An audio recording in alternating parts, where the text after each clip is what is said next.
Բարի երեկո, Երկիր մեդիայի եթերում իրավաբանական կլինիկան է։ Սահմանադրությունը իրավական համակարգի կարևոր կենսական օրգանն է։ Դրա փոփոխությունը անհրաժեշտություն է միայն այն դեպքում, եթե չկան ռիսկային որևէ գործոններ։ Սահմանադրության փոփոխությունների եւ դրա անհրաժեշտության մասին այսօր խոսելու ենք իրավաբանական գիտությունների թեկնածու իրավաբան Արամ Օրբելյանի հետ։ Բարև ձեզ, պարոն Օրբելյան, շնորհակալ եմ հրավերն ընդունելու համար։ Բարև ձեզ, շնորհակալություն հրավերի համար։ Պարոն Օրբելյան, իրավական տեսանկյունից ինչ հիմքեր եւ ինչ մեխանիզմներ են անհրաժեշտ, որպեսզի սահմանադրությունը փոխվի, կա դրա անհրաժեշտությունը։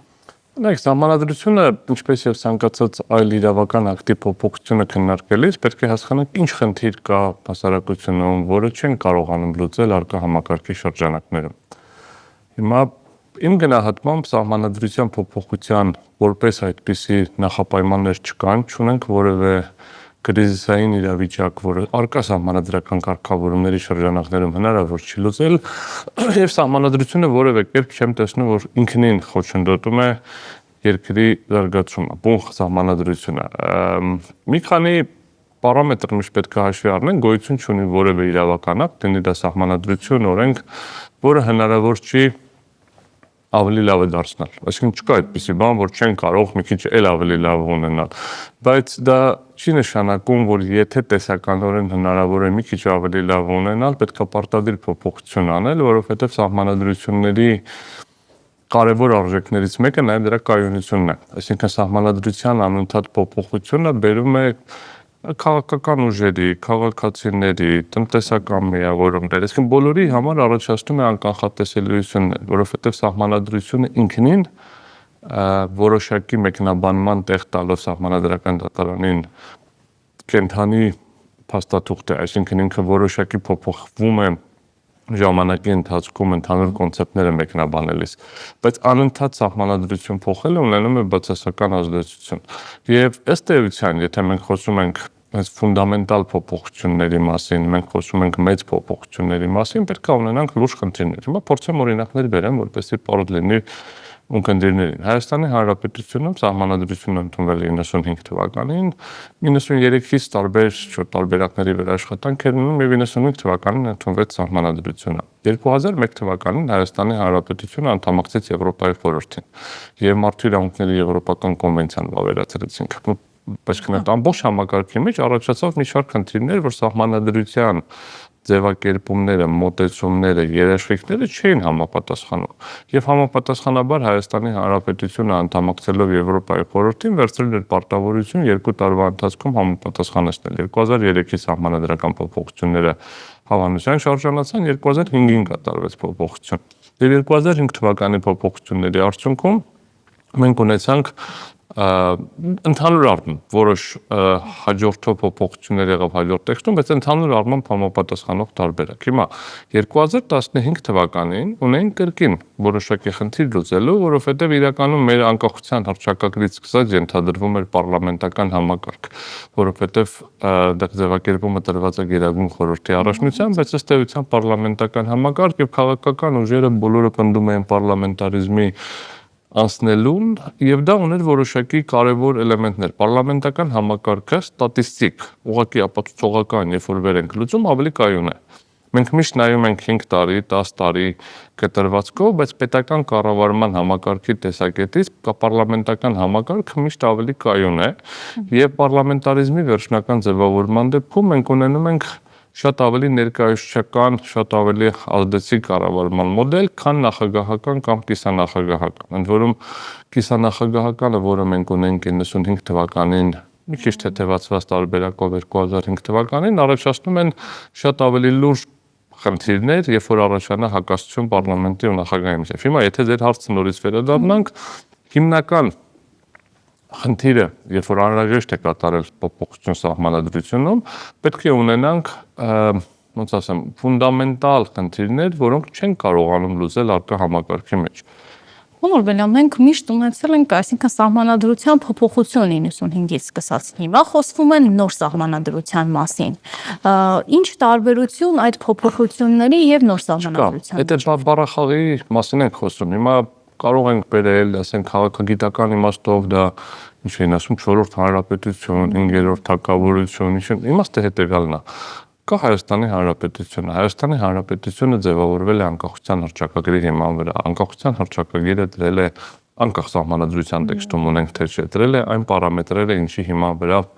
մենք ձևավորել ենք պետություն։ Ազգը կարող է ձևավորել այլ պետություն եւ չեն կարող մենք աշխատենք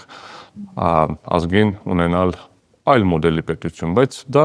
հիմա գործող պետության շրջանակներում ուզում եք կանոնը դրեք նոր սահմանադրություն, ուզում եք կանոնը դրեք սահմանադրության փոփոխություն, եթե մենք խոսում ենք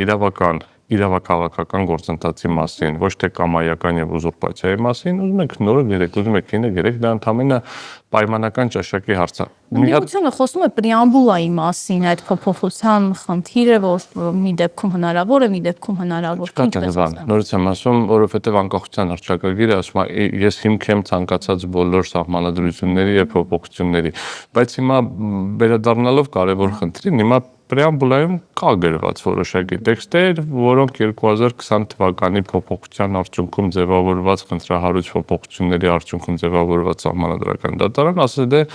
դա անցել բրծել է արդեն։ Հիմա եթե մենք մաքուր իրավական տեսակետից ենք նայում, այստեղ որևէ խնդիր, եթե այտենց շատ տեխնիկական ենք մոտենում եւ սահմանադրության քաղաքական հասարակական պետականաշինական գտորը չենք նայում, ստացվում է, որ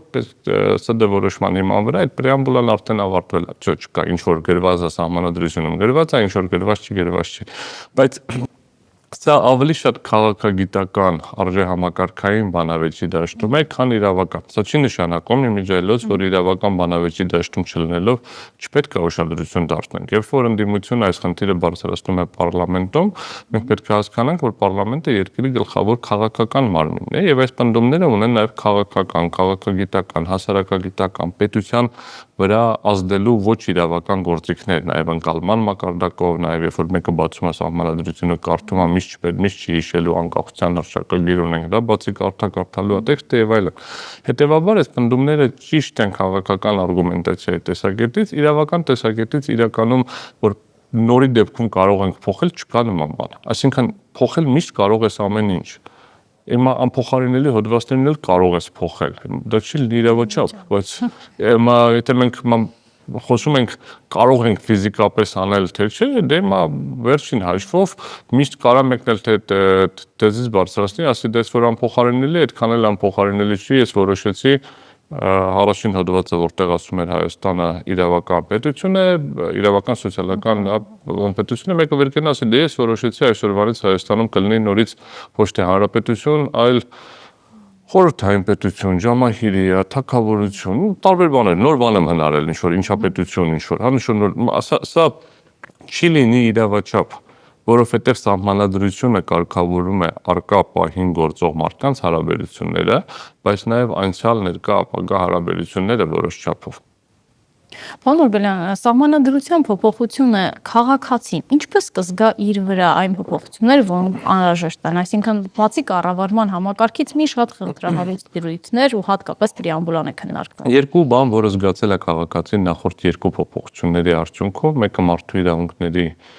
ձևակերպումների հստակեցումն է եղել երկու փոփոխությունների ընթացքում, որը հնարավորություն է տվել խափանման միջոցների, քրեական հետապնդման, դատական երաշխիքների կտորը կարգավորել։ Մեկ այլ փոփոխություն, որը եղել է նախորդ 15 թվականի փոփոխությունների ժամանակ, ըստ էության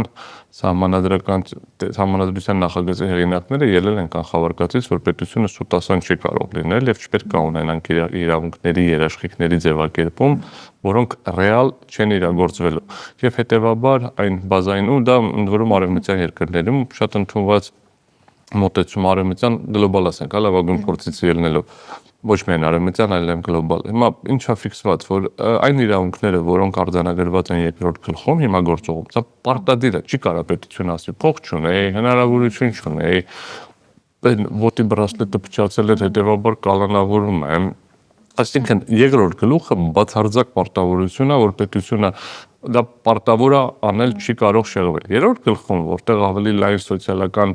երաշխիքներն են, սոցիալ-տնտեսական եւ մշակութային ոլորտում պետության քաղաքականության ուղղություններն են, նույնպես կաշկանդում է պետությանը։ Բայց պետությունը դրանց հասնելու ուղղությամբ գործողություն անելու պարտավորություն ունի, կախված այդ պահին առկա տեխնոլոգիական, տնտեսական, սոցիալական եւ այլ հարաբերություններից։ Իրականում ոնց որ Սա եւս մի կտորն է։ Սա առաջին խնդիրն է։ Երկրորդ խնդիրը, որ քաղաքացին կարող է զգալ իր վրա, որը կրկին զգացել է փոփոխությունների արդյունքում, որը եղել է մինչև հիմա, դա այդ փոփոխությունների արդյունքում պետական համակարգի աշխատանքի որակի փոփոխությունն է։ Հիմա փորձեմ նկարագրեմ։ 95 թվականին ունենք ոնց որ նախագահ մինչև 95 թվականը ոնց որ ունեցել են գերնախագահական ամենասկզբում պարլամենտական միջև սահմանադրություն 95-ին եւ 2005-ին տարբեր ձևավորումներում կիսանախագահական ռեժիմներ դա առաջացնում էր մի հատ մեծ խնդիր նախագահի եւ վարչապետի միջև պարտավորությունների եւ պատասխանատվության բաշխման դիսբալանս այսինքն իրավունքների զգալի ծավալ մանավանդ 95 թվականում մնում էր նախագահի մոտ, բայց պատասխանատու էր վարչապետը։ Եվ արդյունքում պատասխանատվության եւ իրավունքի հարաբերակցության խնդիրը չէր կարգավորվում։ Հիմա պատկերացրեք, եթե մենք հիմա լինեինք նախագահական ու կիսանախագահական, մի վարչապետին կհանային գործից, խոսքը գնում է այսինքն այսօրվա վարչապետը լիներ նախագահ, ունենանք վարչապետ, կասեր լավ չեք անում, կփոխեին, կբերեին, բայց ընդհանուր առմամբ ոնց որ փոփոխությունների իմիտացիա կլներ, բայց պատասխանատուն չակերտավոր կխուսափեր։ Հիմա էլ եմ փորձում խուսափել։ Ես լավն եմ նախարարը սերվատի, ես լավն եմ այս բան դեպուտատները վատը, բայց ընդհանուր առմամբ հիմա պատասխանատվության շատ ավելի հստակեցում կա։ Հիմա մեկ այլ փոփոխություն, որը եղել է այլ կառավարման համակարգում, է դատական համակարգի հետ կապված փոփոխություններն էին, որը մեր 95-ին ունեինք արդարադատության խորհրդի ինչ-որ մոդել, որտեղ նախագահան գլխավոր դատախազը նախարարը ավտոմատ ոնց որ մտնում էին մեջը, հետո ավելի թեթևացավ, հիմա բարձրագույն դատական խորհուրդը պարիտետային 50-50 տարբերակով էր, ընդ որում օրենքը նախատեսում էր, որ դա լիազորությունները դադարեցնելու համար սահմանադրական օրենքը պետք է լինի 7 ձայն, այսինքն առնվազն գոնե 2 դատավոր նույնպես պետք է համաձայնվեն այդ գործընթացի հետ, իսկ նոր փոխեցին, որ չի5-ն էլ է հերիք, մենք կդադարեցնենք։ Այսինքն իրականում սրանք ոնց որ նույնպես քաղաքացին անուղղակիորեն է զգում, բայց մնացած դաշտում քաղաքացիները սահմանադրության փոփոխությունները ոչ զգալու են, ոչ տեսնելու են, ոչ բարելավելու է, ընդհակառակը ավելի է շփոթմունք առաջացնելու մի հատ բարձ պատճառով։ Այսինքն ավելի շատ տենց խապելու ենք, ասում ենք հեսա ընդունեցինք, իրականում հեսա ընդունել չկա, արկա փաստաթուղթը պետք է կատարվի։ Մեր ամենամեծ խնդիրը կայանում է հենց նրանում, խնդիրներից մեկը, այսպես ասենք, որ սահմանադրությունը ոչ թե դիտում են օրենք կամ սահմանադրություն, որը պետք է կատարվի, այլ ասում ենք ինչ որ մի հատ փաստաթուղթ է, որի մասին կարծիք կարանք ունենանք, լավն է կամ վատը։ Այսինքն սահմանադրությունը այս պահին գործող կարգավորումներով բավականին խիստ սահմանափակել է վարչապետի լիազորությունները մի շարք ոլորտներում, բայց եթե դրանից հետո վարչապետը դա լրիվ խախտում է եւ մնացած կառավարման համակարգը դրան ռեակցիա չի տալիս, բնակչության մոտ դեռևս չի ձևավորվել այն ընկալումը, որ սա որևէ դեպքում, որևէ հանգամանքում, որևէ պայմանում անընդունելի է, օրինակներ հեսա կբերեմ մի քանի հատ, ավելին սահմանադրական դատարանը որոշ դեպքերում ինչ-որ որոշումներ է կայացնում սահմանադրականության մասին, երբ որ կարդում ես, հասկանում ես, որ տեքստի իր մեկնաբանություններն է տվել, որը չի բխում տեքստից եւ չի բխում սահմանադրության բնույթից, այլ ընդամենը ելել է այն կանխավարկածից, ոնց կարող վարչապետը սա չկարողանա անել։ Մեր օրինակ գլխավոր շտաբի պետին լիազորությունների դադարեցում։ Հիմա այս պահին գործող օրենքով գլխավոր շտաբի պետը պաշտպանության նախարարի տեղակալ է։ Սահմանադրությունը նախատեսել էր ավտոնոմ պաշտոն, այո, վարչապետը չի կարող հանել գլխավոր շտաբի պետին, վերջակետ պարլամենտին է ենթարկվում այդ մարդը։ 5 տարի նշանակվում է, խախտումների համար չի խոսքը գնում։ Խոսքը գնում է առանց խախտումի կամայական, դուրս չես գալիս որոշում են փոխել, որովհետև հենց որ վարչապետը կարողանում է փոխել գլխավոր շտաբի պետին, մենք ունենում ենք քաղաքականացված գլխավոր շտաբ։ Բայց բարձրագույն դատական խորհրդի նախագահին էլ է կարող։ Դա հələ բանով, թղթով, դա հələ SMS-ով։ Բայց այդ մի խնդիրն է, մենք պետք է պատկերացնենք, որ ԲԴԽ նախագահին SMS ուղարկել առաջարկելով դադարեցնել լիազորությունները հանցագործություն է։ Մենք պետք է պատկերացնենք, ու մեր մոտ դա պետք է տենց ոնց որ շատ նստած է։ Իմ մոտ նստած է, բայց բոլորի մոտ դա պետք է նստի, որ չի կարող կառավարության նիստում ինչ որ մեկը, ասի, այս խանութը կգնա կփակեք իմ պատասխանատվությամբ, չկա նման բան իմ պատասխանատվությամբ։ Այսինքն կգնաք այս մարդուն կսպանեք իմ պատասխանատվությամբ, բայց նույն ձևակերպումն է։ Կգնաք կբռնեք կծծեք դրան, ես եմ պատասխանատու։ Սա տենց բան չկա, այսինքն դա նույնն է, տարբերություն չկա։ Հապարանները շրջափակել, ասֆալտին փռել, երբ որ այդ ամենը արդեն իսկ հնարավոր է իրականություն, այդ դեպքում խավիտ փակելու խնդիրությունն է։ Հիմա ասեմ, նույնն է, ասֆալտը դատարան փակել է։ Հիմա հետ գանք մի քայլ հետ գանք ու փորձենք նայենք այս խնդրին։ Հիմա պատկերացրեք սահմանադրություն պիտի փոխենք։ Ինչ պետք է գրենք, որ կառավարության ղեկավարը իրավունք չունի, ասի խանութ կփակեք, հետո պետք է ասենք իրավունք չունի, ասի ասֆալտին կփռեք, իսկ եթե չեմ փռում, պարկասնում են, պետք է գրենք նաև պարկասնել։ Սրանից է գալիս, որ սահմանադրությունը չի կարող, ոչ մի օրենքի միջոցով չի կարող այդ աստիճանի դետալացված լինի բառի իմաստով։ Դա մենք ոնց որ բառախաղի դաշտ։ Սահմանադրությունը կարգավորել է պետական իշխանությունը պատկանում է ժողովրդին, ժողովուրդը իրականացնում է այդ իշխանությունը, սահմանադրությամբ սահմանված պետական մարմինների, ինչպես նաև ուղղակիորեն, հանրաքվեի եւ ընտրությունների միջոցով։ Ասեք, այս սահմանադրության ի վերջո, այսինքն հանրաքվեին մասնակցող քաղաքացին ինչ պիտի իմանա։ Ինքը գնալու է այո կամ ոչ ասելու, ինչ պիտի իմանա այս փոփոխության մասին, որ գնա մարդիկ չեն ուզում։ Պետք է իմանա, որ իր գրպանից փող են վերցրել եւ այդ փողը վատնել են նրա համար, որ ինչ որ մարդիկ ինչ որ օրակարգ քաղաքական ձևավորեն, անունը դնենք սահմանադրություն ենք փոխում եւ գործընթաց անենք։ Ախր պետք է մենք հաշվենք ինչքան գումար ենք արդեն իսկ ծախսել։ Արդեն քանի հատ սահմանադրական խորհուրդ ունեցանք, քանի հատ փոփոխություն ունեցանք։ Այս վերջին խորհրդում ոնց որ ընդհանրապես սահմանադրագետ չկա։ Սահմանադրությանը չեն կարող մոտենալ, շատ սիրողական են, որ մոտավորապես փաստաթուղթեր ինչ կուզեն կանենք։ Այսինքն ես հասկանում եմ, որ հիմա այդպես սիրողական է, ով կցանկանա YouTube-ով ալիք կբացի եւ կսովորացնի ինչ ցանկանա, ով կցանկանա կգնա կդառնա պատգամավոր հանձնաժողովի նախագահ, կապ չունի, որ կրթություն չունի, կարևորը ձգտում է ունեցել, փորձառություն էլ չունի, էլի ասենք, կրթությունը ֆորմալով չգանք միայն։ Բայց հասկանում եմ, որ մոտեցումները տենց այսպեսին են հիմա, մոտավորապես էական չի, կրթական ցենզը վերացնենք, չնայած անընդհատ բան ենք անում, խոսում ենք կրթությունը նորաձև է եւ այլն, բայց կրթական ցենզը վերացնենք, ամեն ինչ մայր օրենքը պիտի ավելի բարձր դիրքում չլինի։ Մենք երբ որ նայում ենք ամբողջ աշխարհում մայր օրենքները տարբեր երկրներում, ովքեր են գրել, ինչ մարդիկ ունեն, ինչ փորձառություն ունեն, ինչ պատմություն ունեն, առնվազն են երկրները, որ կարող ենք տեսնել։ Այն նաև Հայաստանի նախորդ բոլոր փոփոխությունները մենք հասկանում ենք, որ դրանք բոլորը միշտ մշակվել են բավարար այդ ժամանակի համար, ասենց ասենք, բավարար փորձառություն, գիտելիք, հմտություն ունեցող մարդկանց կողմից, ովքեր ունեն որոշակի արժեհամակարգային մոտեցումներ։ Հիմա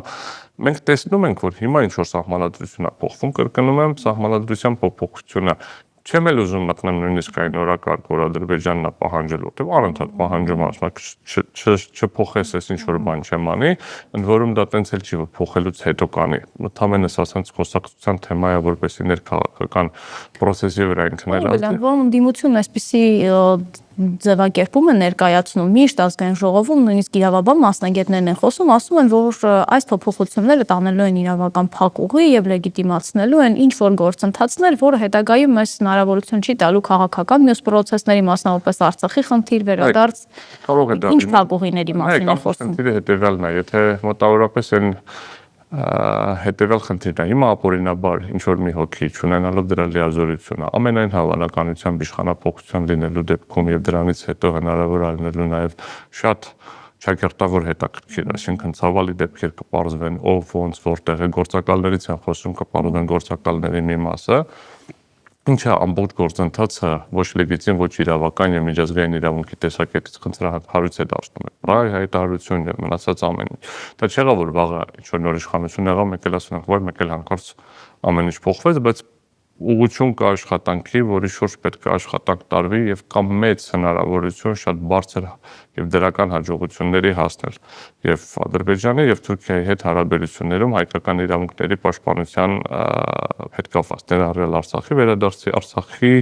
հետ կապված վերադարձի իրավունքը եւ այլն։ Այսինքն բավականին շատ գործընթաց կա։ Հիմա ինչ արվում։ Հիմա փորձենք կտոր փակենք տարբերակով։ Մինսկի խումբը փակենք, որտեղ Մինսկի խմբի փաստաթղթերում արձանագրված էր հանրաքվե Արցախի կարգավիճակ։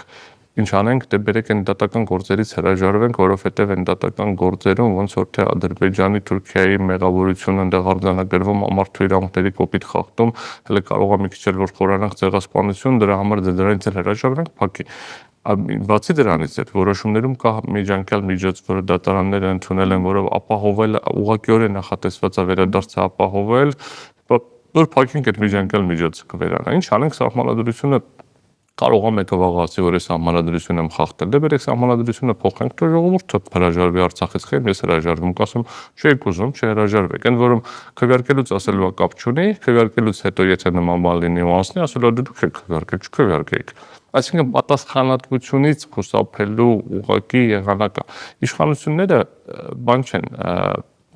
ոնց որ մեր հաշվին որ խնդիր լուծելու համար են աշխատում, ոչ թե այնտեղ գտնելու եւ խուսափելու պատասխանատվությունից։ Հա մենք բոլորը վճարում ենք հարկեր, տուրքեր, կատարում ենք մեր պարտականությունները պետության հանդեպ, նրա համար օրինակ մեր խնդիրները լուծեն։ Ոչ թե գնան այնտեղ ասեն դե դուք եք մեղավոր, գնացեք ձեր խնդիրը դուք լուծեք։ Այ պատերազմը ջոկատ կազմեք, գնացեք կռվեք։ Կովիդը գնացեք ինչ որ դիմակ արեք այդ դիմակով ձեր խնդիրները լուծեք, այնտեղ ուրիշ խնդիր է դա արեք։ Այս բոլորը բերում են նրան, որ իշխանությունները այս պահին ուզուրպացված եւ ամենակոռումպացվածն են պատմության ընթացքում, որովհետեւ եթե ես վճարում եմ հարկեր եւ խնդիրը չի լուծվում, եթե փողը մի քիչ գողանում է, խնդիրը լուծում է, փողը նպատակի ծառայեց, եթե փողը վերցնում է, խնդիրը չի լուծում, այսինքն ինքնուրույն դնի աշխատավարձ, հետո մի հատ էլ պրեմիա, հետո մի հատ էլ տենդերով արդեն դասական իմաստով կոռուպցիոն երևույթ, դառնում է այս փողը վճարում եմ, խնդիրը չի լուծվում։ Ավելին խնդիրը ոչ միայն չի լուծվում, այլ ավելի է բարդանում։ Հե Երևան քաղաքում օդի որակը, Երևան քաղաքի տրանսպորտը։ Հիմա մենք օրինակները բազմաթիվ են, մենք տեսնում ենք 2 տարի անընդմեջ Երևան քաղաքի ավականին ընդունում է որոշում, ավականին երկու խմբակցություն ընդունում են որոշում կարմիր գծերի հետ կապված այս գները, դատարանը անվա վերաճանաչում հաջորդ տարի նորից են ընդունում։ Դասական հանցագործություն է սա։ Հանցագործությունը քվեարկում են մի ակտի մասին, որ 2 անգամ դատարանը ասել է, վավերը իրավունք չունեք, հիմնավորված չի պաշտպանված։ Պարոն Բելյան, այս փոփոխությունները, այդ խնդիրները, այսինքն համանadrության փոփոխությունները եղած խնդիրները ավելի կխորացնեն։ Ոչ թե կխորացնեն, կունենան նեյտրալ ազդեցություն, որտեղ չունենք։ Մատեքստում կարող անես բաներ գրած, որ ասենք չէ, այլ ընդունենք խոսքի ազատություններ, մամուլի ազատություններ, ամեն ինչ էլ ընդհանրապես ենք համանadrությունով էլ չենք ուզում պաշտպանել։ Տեքստը լինի կարող ենք խոսել, բայց խնդիրը հետեւյալն է։ Ես այսքան ժամանակ դեռ չեմ լսել հասկանալի, ընկալելի բացատրություն, ինչ խնդիր ենք ուզում լուծել։ Չեմ լսել, չկա, այսինքն մեկը չի ասել, գիտեք ինչ, մեր մոտ անընդհատ խնդրեմ առաջանում էս հարցը։ Ես տեսել եմ, որ 95-ին ընդունել ենք համանadrություն, 2005-ին փոփոխություն, 2015-ին փոփոխություն։ 20-ի փոփոխություններում գոնե բարձրաձայնել են ինչ խնդիր են ուզում լուծեն, 20-ի փոփոխությունը սա դեր կապված, ակնհայտ սխալ խնդիր են ուզել լուծել, ակնհայտ ապօրինի process-ը դա եղել, բայց գոնե բարձրաձայնել են, ասել մենք ուզում ենք ինչ-որ բան։ Եվ վերջին հարցը բայց հիմա մենք չենք տեսնում ինչ են ուզում փոխել։ Եթե որ ասեն այս խնդիրն ենք ուզում լուծել, կարող ենք քննարկել, պետք է թե պետք չի։ Վերջին հարցը, պարոն Օրբելյան, սահմանադրական դատարանը այստեղ ինչ դեր կարող է ունենալ։ Ի վերջո վավերացնելու, չվավերացնելու այդ փոփոխություններ ինչ կարող է։ Շատ տեսականորեն ցանկացած փոփոխության հետ կապված դրա սահմանադրականության հարցի վերաբերյալ սահմանադրական դատարանն է դիրքորոշում հայտնում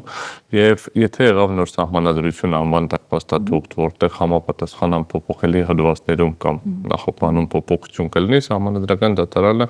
եթե տենց իդեալական գործեր, պետք է ասեր, որ այդ փոփոխությունները հակասահմանադրական են։ Հիմա ինչ կասի, ինչ չի ասի, ինչ տեքստով կասի, դա կիմանանք, երբ որ կլինի հասնի դրան, բայց ես նաեւ ակնկալիք ունեմ, որ մենք դրան չենք հասնելու։ Սահմանադրության փոփոխությունները մեր առաջնային խնդիրը չեն։ Մենք ունենք բազմաթիվ առաջնային խնդիրներ, սովորական օրենսդրությունից սկսած, սովորական փոփոխություններից սկսած եւ մենթալիտետի փոփոխությունից մեր սկսած։ Երբ որ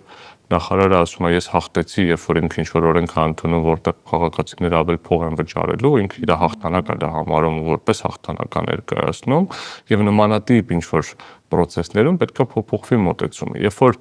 պրեմիա են բաժանում, բայց թոշակ ավելացնելու փող չկա, երբ որ ասում են բան թոշակառուին փողը տան, որ ինչ անի, ընդ որում չեմ ասում պիտի ավելացվի կամ չավելացվի, ես ընդամենը այդ խոսույթը մոտեցումը եւ հարաբերակցությունն եմ խնդրահարույց տեսնում։ Եթե գումար չունենք, կարող է չավելանա, բայց մենք տեսնում ենք, որ ունենք, ասում են ունենք առնվազն, լավ չասեմ ունենք, որտեղ այդ ուրիշ հարց է, որ դա նաեւ անընդհատ պարտք ենք վերցնում ու անընդհատ պարտք ենք վերցնում։ Հետևաբար մենք սահմանադրական դատարանը այս պահին ամենակարևոր գործ խաղացողը չի, քաղաքական հասարակական ուժերը պետք է հասկանան, որ ներողություն, ես չասեմ ինչ հասկանան, քաղաքական հասարակական ուժերը ունեն անելիք այս դաշտում առաջ հանելով իրական խնդիրները, որոնք լուծման ենթակա են, որովհետև օրակարգը շատ հաճախ Արցախի հարցի շուրջ, հայ-ադրբեջանական հարցի շուրջ ծրվում, բայց մնացած հարցերը, որոնք նույնպես շատ կարևոր են, ուշադրություն չի մատնվում, անուշադրության է մատնվում, ներողություն երբեմն շատ կոնկրետ ֆիքսվում է։ Հիմա մենք տեսնում ենք ունենք խնդիր Երևանում բնապահպանական աղետ։ Մենք ունենք խնդիր ընդհանրապես պետական համակարգի արդյունավետության բարձրացումը, ոստիկանություն, պարեգ, գվարդիա, չգիտեմ ինչ, հա փոխում են, բայց որակապես փոփոխությունը չենք տեսնում։ Մի քիչ ժպիտն է ավելացել կամ չի ժպիտել կամ մի քիչ ավելի կարող է քաղաքավարի են խոսում, դա շատ լավ է, բայց դա բավարար չի, որովհետև պրոֆեսիոնալիզմի մակարդակի անկում ենք տեսնում։ Եթե մենք ստեղծում ենք նոր մարմին, այդ նոր մարմինը պետք է շատ ավելի բարձր էթիկական եւ իրավական ստանդարտներով աշխատի։ Եթե մենք ստեղծում ենք նոր մարմին, այդ նոր մարմինը պետք է շատ ավելի արդյունավետ աշխատի։ Մենք տեսնում ենք օրենսդրական փոփոխությունների փաթեթներ, որոնք իմ ընկալմամբ մենք գլոբալ փորձարկումներ ենք անում Հայաստանում, այսինքն գալիս է մի հատ միջազգային դոնոր, ասում է, ընդունեք, մենք տեսնենք հələ սա ոնց է աշխատում, մտ հաշվառ կանեմ անալիզ անեմ, կարող է մեր մոտ անենք տարբերակով։ Մենք հիմա ունենք կիբերանվտանգության օրենսդրությունը, փողերի լվացման դեմ պայքարի անունը կրող օրենսդրությունը, որը բանկային գործառնությունները դարձնում են պրոբլեմատիկ կիբերանվտանգության օրենքը, որը ընդունել է, նախատեսում է, որ ԱԱԾ-ն կարող է գալ ցանկացած չասեմ լավ քրիտիկական մասնավոր ենթակառուցվածք ու սկսել միջամտել այդ ենթակառուցվածքի մեջ տնտեսական թվային ենթակառուցվածք։ Մենք աշխատանքային թվայնացում ենք իրականացնում լրիվ անտրամաբանական դաշտով արդեն, հա, մոտավորապես աշխատանքային պայմանագիրը ստեղով պիտի կնքեք միայն այս ձևով, միայն այս ստորագրությամբ, վերջերս օտարերկրացիների հետ կապված օրենսդրություններ զգալիորեն փոխում էր աշխատանքի իրանք ու քվոտավորումը, ընդ որում պարզ չէր որտեղ ինչի եւ ինչի է ծագել այս ամբողջը ու բազմաթիվ են նման դեպքերը։ Կրկնում եմ, չպակասեցնեմ, որ այս խանութը կփակեք, այն կփակեք։ Ընդ որում, սա չի նշանակում, որ հարկերը պետք է չմուծվեն, որ հարկերը պետք է թաքցվեն, բայց սա նշանակում է, որ պետք է լինի բնականոն գործընթացի հնարավորություն։ Սա նշանակում է, որ այս որոշումների ընդունման ներառականություն պետք է լինի։ Սա նշանակում է, որ պետք է կարողանան բիզնեսները, քաղաքացիները հանգիստ քաղաքական դիրքորոշում ունենան։ Պետք է մեր մոտ չնորմալացվի քաղաքական դիրքորոշման համար պատասխանատվությունը, ապօրինի պատասխանատվությունը։ Բազմաթիվ է կլսեք, բանը, ինչի քաղաքական հայտարարություն արեց, լավ արեց։ Սամվել Կարապետյանը ինչի քաղաքական, լավ արեց, ախր դա նորմալ է, դուք, ես, բոլորս պետք է չմտածենք ինչի, բոլորս իրավունք ունենք եւ պետք է անենք քաղաքական հայտարարություն, եթե գտնում ենք, որ դա մեր կարծիքն է։ Վեհապարը կապված ինչի պահանջում հրաժարական, լավ է հանում։ Մանավանդ որ օրենքում է նախատեսած իր կարծիքով համապատասխան պաշտոնատար անձը չի համապատասխանում իր պաշտոնին, վնասում է Հայաստանի Հանրապետությանը, ինքը դիրքորոշումն է ասում, լավ է անում։ Այս սա պետք է մենք հասկանանք, ասենք, այո, քաղաքական դիրքորոշում արտահայտելը լավ է, բայց չի կարող լինել մի դեպք, երբ որ բառապաշարի փողոցային բառապաշարով խոսանք գրենք, հետո գնացինք, բայց լավ չի, որ այդպես է։ Այսինքն մենք իրականում պետք է սուտը ճշտից տարբերակենք եւ ստի դեմ եթե մենք պայքարենք ամենօրյա ռեժիմով մեր մեջ։ Ասենք որ մենք իմանանք, որ չի կարելի խաբել, ընդհանրապես չի կարելի խաբել։ Երբեմն այդպես կես կատակի ենք վերածում, ես ինքը ժամանակին 1 տարի Ամերիկայի Միացյալ Նահանգներում դպրոցում եմ սովորել եւ այնտեղ այդպես այդ արտագրել չի կարելի ու անկարելի էր որ դա չի կարելի։ Ոնց որ դա բան չէր։ Մեզ չէր որ վախենալով չէին արտագրում, ուղղակի չի կարելի, որ ասի դու ուզում ես օգնեմ քեզ, ասել չէ, ես պիտի լուծեմ, չեմ կարողանում, կտրվում եմ, բայց ես պիտի լուծեմ։ Սա մենք երբեմն ասում ենք, դե չեն հասկանում իմ մարեն, քիչ է արտագրում, բայց իրականում այստեղից է սկսում այս ամբողջ process-ները։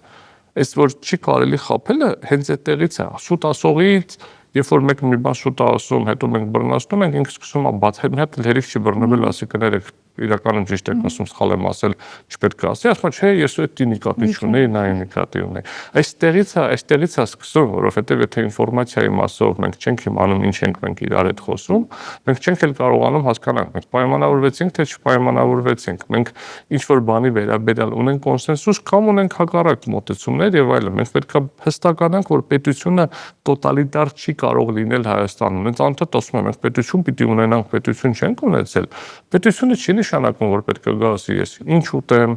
ինչ խմեմ, ինչ նկարեմ, պատարագը ինչպես անցկացնեմ, ես չի ասենք համապատասխան։ Ես իմ հայցադիմումս այս արգումենտը չբերես, հանկարծ այս արգումենտը կբերես, դուք այս լրագրող որպես այս մարդուն չկանչեք ձեր մոտ, հանկարծ այս մարդուն կկանչեք ձեր մոտ։ Մենք հիմա նորը գրել ենք, որ մի հատ օրենքի նախագիծը շրջանառվել ԶԼՄ-ների սահմանափակման ուղղությամբ եւ այլն։ Այսինքն մենք այն ԶԼՄ-ները չտեսա լսողական մեծեր։ Հետևաբար մենք պետք է իրականում եւ վերջի վերջո, եթե մենք խնդրի դեմ ենք ուզում լուծենք արտաքին ազդեցության դեմ, ներող խոսում եք գործընկերներ, շատ լավ է, բայց բերեք հավասար պայքարենք, ոչ թե անունը դրենք արտաքին ազդեցության դեմ, պայքարենք X ազդեցության դեմ, բերեք պայքարենք ընդհանրապես արտաքին ազդեցության դեմ եւ դրա համար գնանք ընդունենք այս գործակալների օրենքը օրինակ։ Իմանանք էլի ով որտեղից է ֆինանսավորվում, հայկական ֆինանսավորումա թե չէ, ապահովենք, որ հայկական ֆինանսավորում տվողները վտանգ չեն ունենա եւ այլն։ Այս ամբողջը կարեւոր է վերադառնալով, այսինքն սահմանադրական դատարանի ասացին, դա միայն սահմանադրական դատարանով չի սահմանափակվում, բոլորս ունենք անելիք, բոլորս ունենք ամենօրյա ռեժիմով անելիք եւ հետեւաբար կարծում եմ, որ հեսա շուտով ամանոր է կարող ենք բոլորին շնորհավորել գալուկտանետների հետ կապված եւ մաղթենք, որ հաջորդ տարում այս խնդիրները շատ ավելի քիչ լինեն, մենք շատ ավելի շատ աշխատենք այս խնդիրները լուծելու ուղղությամբ եւ վերջի վերջո երկիրը այս турբուլենտ իրար բաժանող, սև-սպիտակացնող, չգիտեմ ինչ անող դաշտից դուրս գա դեպի ավելի համերաշխ համահայկական եւ պետական եւ համահայկական խնդիրները լուծելու եւ համահայկական իղձերին ուղղված գործողությունների ուղղությամբ աշխատանքը շատ ավելի համակարգված եւ ավելի ընդհանրական լինի։ Շնորհակալ եմ պարոն Օրբելյան հրավերն ընդունելու համար, իսկ ես հիշեցնեմ, որ մեր հյուրն էր իրավաբանական գիտությունների թեկնածու Արամ Օրբելյանը, մենք խոսում էինք սահմանադրության փոփոխության անհրաժեշտության, նոր սահմանադրության եւ առհասարակ թե քաղաքացին, որը պետք է գնա սահմանադրության հանրաքվեի, ինչ պետք է իմանա այդ հանրաքվեի գնալու եւ սահմանադրական որոշումներին միջամտելու իր իրավունքների մասին։ Ձեզ հետ էի ես Աննա Ավետիսյանս։ Մինչ նոր հանդիպում։